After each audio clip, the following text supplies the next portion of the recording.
الرحیم بسم اللہ الرحمن الرحیم. Chairman Mehran communication network, C O M C N university web TV Pakistan, خادم ملت خاکسار سید بیکری اس وقت اپنے school Sir Syed grammar school Surjani sector 7B میں موجود ہے. جیسا کہ آپ لوگوں کے علم ہے کہ ہم نے جب اس اسکول کا آغاز کیا اس وقت سیکٹر 4B میں ہم نے اس اسکول کا آغاز کیا تھا. ماشاءاللہ آج یہ سیکٹر 7B میں ترقی کرتے کرتے ماشاءاللہ سر خالد کی کاوشوں سے آج اسکول کا ایک نام ہے اس علاقے میں سرجانی کے. اور یہ ہم نے 3 شخصیات نے مل کر شروع کیا تھا. ایک سر غلام مصطفیٰ صابر عباسی ہیں جو کہ الرحمان گرامر اسکول سیکٹر 7B کے آنر ہیں اور وہ ہمارے ساتھ اس میں پارٹنر تھے. میں پارٹنر تو نہیں رہا لیکن بہرحال آج بھی بچے مجھے استاد کی حیثیت سے یہ یاد رکھا ہوا. اور کتنی ہماری طلباء بھی طالبات جو ہے یہاں سے فارغ ہو کر گئے ہیں, ٹیچر ہیں, ہمیں پتہ ہے ان پر کہ وہ وہاں دوسرے اسکول میں ٹیچر کی حیثیت سے خدمات انجام دے رہے ہیں. تو بیٹا جیسے ہم نے آپ کی تربیت کا سلسلہ شروع کیا تھا 2024 میں, تو اس کو ہم کنٹینیو کرتے ہیں. اور آج مجھے اس بات پہ فخر ہے کہ میں اپنے ہی اسکول سے اس تربیتی نشست اس تربیت کا جو پروگرام ہے وہ آپ لوگوں کو شاید یاد نہ ہو لیکن میں دوبارہ اس کو یاد دلا دیتا ہوں کہ ایک ہے ہمارے سلطان الغازی مولانا سید مفتی عبداللہ جو ہمارے مرشد بھی تھے, اور ان کا واقعہ بھی بچوں کے حوالے سے سنانا چاہتا ہوں تاکہ آپ لوگ سیکھیں کہ جب وہ صبح نکلتے تھے فجر کی بہت ضعیف تھے, ہماری طرح لاٹھی ہماری تو مجبوری میں آ گئی, وہ بیچارے ضعیف تھے تو لاٹھی ان کے ہاتھ میں ہوتی تھی, تو وہ چلتے ہوئے بھی تربیت کرتے تھے لوگوں کی نا جو ان کے ساتھ چل رہے ہوتے. تو فجر کی نماز کے بعد جب راؤنڈ کرتے تھے علاقے کا تو کوئی کانٹا کوئی پتھر نظر آ جائے تو اس کو سائڈ میں کر دیا کرتے تھے. تو میں یہ سمجھتا ہوں اگر بچے اس کو ذہن نشین کر لیں, چھوٹی سی نیکی ہے لیکن اس کا اجر بہت ہے, کیونکہ کسی کے پاؤں میں چپ گیا تو کتنی تکلیف ہوگی, آپ کے خود کے بھی چپ سکتا ہے. تو یہ سنت نبی صلی اللہ علیہ وسلم ہے کہ یہ چیزیں چھوٹے چھوٹے پتھر بھی اگر نظر آ جائیں آپ لوگوں کو تو آپ لوگ اس کو ہٹائیے, کانٹا پہ نظر آ جائے تاکہ کوئی زخمی نہ ہو جائے. تو اس کا اجر اللہ تعالیٰ اتنا دے گا کہ آپ سوچ لیجیے, تصور نہیں کر سکتے. تو اس چیز کا خیال رکھیں, یہ میں نے ان کے حوالے سے آپ کو بتا دیا. اور پھر وہ جو کیا کیا کرتے تھے کہ محلے میں کوئی بچہ کھیلتا ہوا مل جائے صبح تو اس سے پوچھتے تھے بڑے پیار سے کہ بیٹا اسکول کیوں نہیں گئے. اور یہ اس وقت کی بات ہے جب پاکستان بنا تھا, جب وسائل نہیں تھے لوگوں کے پاس. یہ اس وقت کی بات آپ لوگوں کو بتا رہا ہوں کہ پاکستان بنا ہی بنا ہے, اس سن 48 کی بات بتا رہا ہوں, 1 سال ہوا تھا پاکستان بنے. تو بچہ بتاتا تھا جی کہ کیا کریں, گھر کے حالات ایسے نہیں ہیں کہ میں پڑھ سکوں.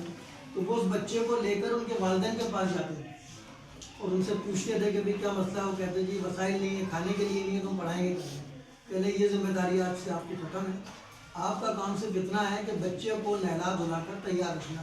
ابھی یونیفارم بھی نہیں ہے, وہ بھی کریں گے ارینج, لیکن ابھی فی الحال آپ صاف ستھرے کپڑے بنا کے تیار کروا دیں. اور آپ کو کہیں جانے کی ضرورت نہیں ہے, ایڈمیشن بھی ہم خود کرائیں گے اسکول میں.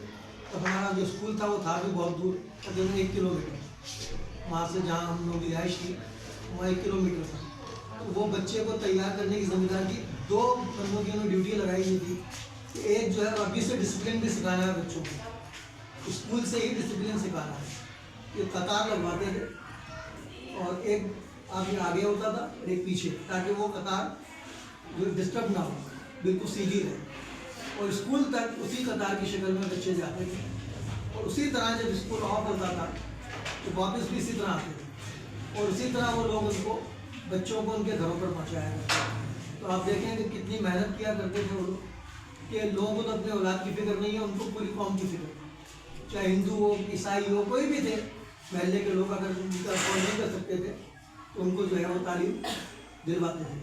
تو یہ اسی کا نتیجہ ہے آج جو ہم اس عمر میں جو ڈٹے ہوئے ہیں. آج کے لوگ ذرا سا کوئی مسئلہ ہوتا ہے لوگ ریسٹ کرنا شروع کر دیتے ہیں, اور ریٹائرمنٹ کے بعد وہ کہتے ہیں ہمارا آتے ریسٹ کرتے ہیں. لیکن ہم کیوں ڈٹے ہوئے ہیں بیٹا, ہمارا گولا بھی ریپلیس ہوا ہے, مصنوعی ڈلا ہے, لیکن ابھی بھی ہم 5 کلومیٹر پیدل چل سکتے ہیں. اللہ نے اتنی ہمت و جرات دی ہے. تو یہی میں آپ لوگوں سے عرض کرنا چاہ رہا ہوں. تو آج میں مختصراً اپنی نشست کا آغاز ہم کرنے جا رہے ہیں. 3 اکابرین آپ دیکھ رہے ہیں سامنے ہمارے, میں ان کا تعارف آپ سے کروا دوں تاکہ آپ کو اندازہ ہو کہ 14 اگست پر بھی ہم نئی دن منا سکے. مدارس قائد میں بھی نہیں جا سکا, تو میں نے کہا بچوں کو کم از کم اویئرنیس دی جائے. تو آپ دیکھ سکتے ہیں کہ بیچ میں ہمارے بانی پاکستان قائد اعظم محمد علی جناح کی تصویر موجود ہے, بلکہ یہ ایوارڈ ہے جو ہمیں دینا ہے.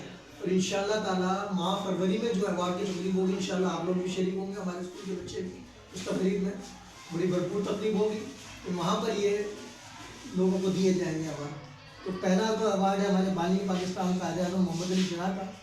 پھر رائٹ ہینڈ پر دیکھیے, شاید نام سنا ہو کسی بچے نے, ویسے لوگ جانتے نہیں ان کو. قائد اعظم کے علاوہ ہم کسی کو نہیں جانتے ہیں, کیونکہ قائد اعظم کو جاننا بہت ضروری ہے, کیونکہ ہر وقت جیب میں ہوتے ہیں اور اچھے کام میں بھی استعمال ہوتے ہیں, رشوت دینے میں بھی اور اچھی چیز خریدنے میں بھی, دونوں طرح استعمال ہوتے ہیں. تو اس لیے ان کو تو کوئی بھی نہیں بھولتا, چاہے بچے ہوں بڑے ہوں کوئی بھی ہو. تو بانی پاکستان کے بارے میں تو بتانے کی اتنی ضرورت نہیں ہے مجھے. دوسرے جو رائٹ ہینڈ پر ہے بیٹا, یہ ہے چودھری رحمت علی. شاید بچوں نے پڑھا ہو کہ چودھری رحمت علی کا نام سنا ہو. چودھری رحمت علی وہ شخصیت ہیں کہ جنہوں نے پاکستان کا نام تجویز کیا تھا, لیکن افسوس ہمیں یہ ہے کہ وہ پاکستان کیوں نہیں آئے. آج تک ہمیں کسی نے نہیں بتایا. یہ میری اپنی تحقیق ہے, جو میری لائف گزری ہے, جو پاکستان کے حوالے سے میں اسٹرگل کر رہا ہوں, تو میں نے خود نتیجہ کیا, لوگوں نے اس کو ایگری بھی کیا. میں نے کو اس لیے نہیں آیا کہ وہ جو پاکستان چاہتے تھے وہ پاکستان بنا ہی نہیں. یہ بھی ایک نالج آپ کو میں دینا چاہ رہا ہوں کہ پاکستان وہ نہیں بنا جس کے لیے ہمارے آباؤ نے قربانی دی. اگر وہ پاکستان بنتا تو ہمارے آباؤ کو اتنی قربانیاں دے کر اس خطے میں نہ آنا پڑتا. یو پی, سی پی, جوناگڑھ, کشمیر, یہ سب ہمارے علاقے ہیں جو انڈیا نے ہم سے چھین لی. تو وہ کیوں چھین لیے اس کی بھی وجوہات بتا دیتا ہوں. کہ یہ بانی پاکستان قائد اعظم محمد علی جناح سے لارڈ ماؤنٹ بیٹن کا نام تو سنا ہوگا نا, آپ لوگوں نے پڑھا ہوگا, کہ جو تقسیم ہو رہی تھی پاکستان کی, تقسیم کر رہے تھے. لارڈ ماؤنٹ بیٹن اس وقت وائسرائے تھا یہاں اس ایریے کا, ہمارے برصغیر پاک و ہند کا. تو وائسرائے نے قائد اعظم سے کہا کہ آپ 15 اگست کو آزادی لے رہے ہیں. تو قائد اعظم نے ریفیوز کر دیا. بڑی حیرت زدہ بات ہے, سنیے اور اس کو یاد رکھیے گا. یہ انشاءاللہ جب ہم کوئی پروگرام کریں گے آپ سے پوچھا جائے گا. تو انہوں نے کہا کہ بھائی ہم کسی کی شکست کے دن اپنا جشن نہیں منا سکتے. تو وہ شکست کیا تھی کہ آپ لوگوں کو شاید پڑھا ہوگا آپ لوگوں نے کورسز میں, کہ وہ اپنا ناگاساکی پر بم کا دھماکہ ہوا تھا, ایٹم بم. بہت چھوٹا ایٹم بم تھا اس زمانے. اب تو بڑے بڑے ایٹم بم بن گئے ہیں پوری دنیا کو تباہ کرنے کے لیے, لیکن اس کو چھوٹا سا ایٹم بم بنا تھا جو کہ ناگاساکی ہیروشیما میں پھینکا گیا تھا جاپان میں. تو اتنے مفلوج ہو گئے ہیں وہ, آج بھی ماں سے ایریے کے بچے معذور پیدا ہوتے ہیں. آج بھی اس کے اثرات موجود ہیں, اندازہ لگایا کتنے خطرناک بن گئے. تو وہ شکست کا دن تھا جاپان کی. انہوں نے کہا بھلے وہ غیر مسلم ہیں لیکن ہم ان کی شکست کے دن اپنی فتح نہیں منا سکتے, معذرت کر لی قائد اعظم. پھر ایک ان سے اور سوال کیا گیا, بلکہ سوال نہیں, وہ میں جاپان کے حوالے سے بتا دوں کہ آپ کو کتنے خوددار تھے. کہ وہاں پر جب قید پڑا ایٹم بم گرنے کے بعد, کتنی خوددار قوم بھی ہماری طرح نہیں تھی. ہم بھیک مانگنا شروع کر دیتے کہ سر ہمارے ساتھ مصیبت آ گئی ہے, ہمیں امداد دی ہے. ہم اتنے مسلمان جو ہے اتنی غیرت بیچ چکے ہیں اپنی کہ ہم ہر بات میں بھیک مانگنا شروع کر دیتے ہیں. ان لوگوں نے کسی سے نہیں کہا, انہوں نے فیصلہ کیا کہ ہم ایک ٹائم کھائیں گے, ایسا ٹائم چوائس کیا جائے جو ہم 24 گھنٹے گزار سکیں. تو شام کو وہ چاول کھایا کرتے تھے, اسی سے وہ 24 گھنٹے کام بھی کرتے تھے. تو آج دیکھ لیجئے جاپان کہاں پر ہے اور ہم کہاں پر ہیں. جہاں قید تھا ہمیں تو بہت کچھ ملا تھا, لیکن ہم نے اس کو تباہ برباد کر دیا اپنے عمل سے. اس کے لیے بھی ایک علامہ اقبال کا ہے کہ عمل سے زندگی جنت بھی بنتی اور جہنم بھی. تو ہم نے پاکستان کو کرپشن زدہ بنا دیا. یہ وہ پاکستان نہیں ہے تو ہمارے آباؤ کا ہے, اس کے لیے قربانی دی. تو آپ یہ دیکھ لیجئے کہ اس خوددار قوم کی کامیابی دیکھیے آپ, کہ آج جاپان پورے ورلڈ کے اندر کتنی ترقی کر رہا ہے. اور اب دوسرا مقابلہ چائنا کر رہا ہے. دو وہ بھی دیکھیں چائنا کیسا تھا, کہ چائنا میں سارے فنچی تھے, مطلب تمام لوگ ایسے بیکار لوگ تھے.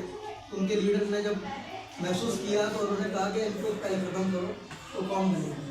انہوں نے پہلے ان لوگوں کو ختم کیا. تو آج جب تو چائنا کہاں پر ہے اور ہم کہاں پر ہیں.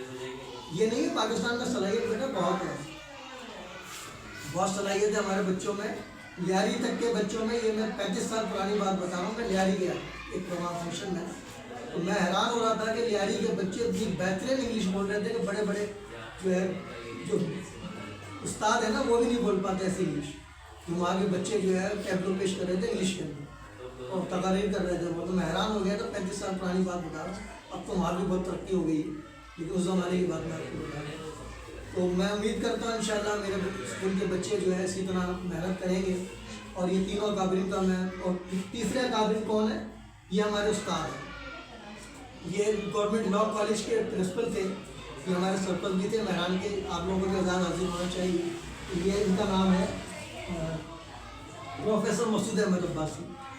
تو یہ law college government law college کے پرنسپل بھی رہے. اور یہ جو موجودہ ہمارے chief justice Sindh high court تھے عقیل احمد عباسی صاحب, اب وہ پروموشن ہو گیا, وہ چلے گئے سپریم کورٹ, تو وہاں کے جج بن گئے, ان کے والد محترم ہیں. تو یہ ایوارڈ ہم دیں گے ہمارے عامر نواز بڑائش صاحب, جو کہ ابھی حالیہ الیکشن میں دوبارہ کامیاب ہوئے کراچی بار کونسل سے, یہ ان کو دیا جائے گا. اور وہ پاکستان کے حوالے سے وہ ایوارڈ جو ہم نے بنایا تھا صدر مملکت آصف علی زرداری صاحب کو, اور وہ چودھری احمد علی صاحب کا بھی فیصلہ نہیں کیا ہم نے, اس لیے اس پر نام کسی کا نہیں لکھا. تو میں امید کرتا ہوں کہ آج چھوٹی سی یہ بریفنگ جو ہم نے 2025 کی شروع کی ہے اس کو کنٹینیو کریں گے, اور اپنے اسکول پہ زیادہ توجہ دیں گے, ہمارے اسکول پر زیادہ بنتا کچھ پر ان شاء اللہ تعالیٰ جاری رہے گی. آج کے لیے اتنا ہی کافی ہے میں سمجھتا ہوں. تو یہ جو بھی باتیں آپ کو بتائی گئی ہیں کوئی اس پروگرام میں آپ سے پوچھی جائیں گی, تو میں سمجھتا ہوں کہ سب بچے اس کو یاد کر لیں گے. زیادہ باتیں نہیں ہیں, 4-5 باتیں میں نے بتائی ان شاء اللہ. مجھے امید ہے کہ آپ تیاری کر لیں گے ابھی سے, جب بھی ہم کوئی پروگرام کریں گے, اور کوشش کریں گے کہ اسی مہینے کے اینڈ میں کر لیں, تاکہ یہ کوئز پروگرام کا سلسلہ بھی ہمارے اسکول سے شروع ہو. نیکسٹ ویک جو ہے نا ہمارا 1 ویک اسپورٹ ویک ہے, اس میں کر لیں گے نیکسٹ ویک 25 27 سے 31 تک. بس ٹھیک ہے, ان شاء اللہ اسی میں کر لیں گے کوئز پروگرام. اس میں ایک پروگرام دے جائے گا. تو یہ آپ لوگ کو بھی ہے کہ اسی اسپورٹس پروگرام کے اندر کیا اسپورٹس کا ہی ہے نا, اسپورٹ ویک ہے, اسپورٹ ویک کے حوالے سے اسی میں ان شاء اللہ کوئی پروگرام رکھیں گے. اور کوشش یہ ہوگی کہ ہم کسی ایسی جگہ پہ کریں, تھوڑی بڑی جگہ پہ کریں. اوپن ایریا میں ہوگا تو یہ ساتھ میں ایک پروگرام بھی ہو جائے گا. تو اس کے ساتھ ہی بیٹا میں آپ لوگوں سے اجازت چاہتا ہوں. اللہ حافظ. اور نعرے بھی لگائیے گا. قائد اعظم پاکستان, افواج پاکستان, پاکستان پائندہ باد.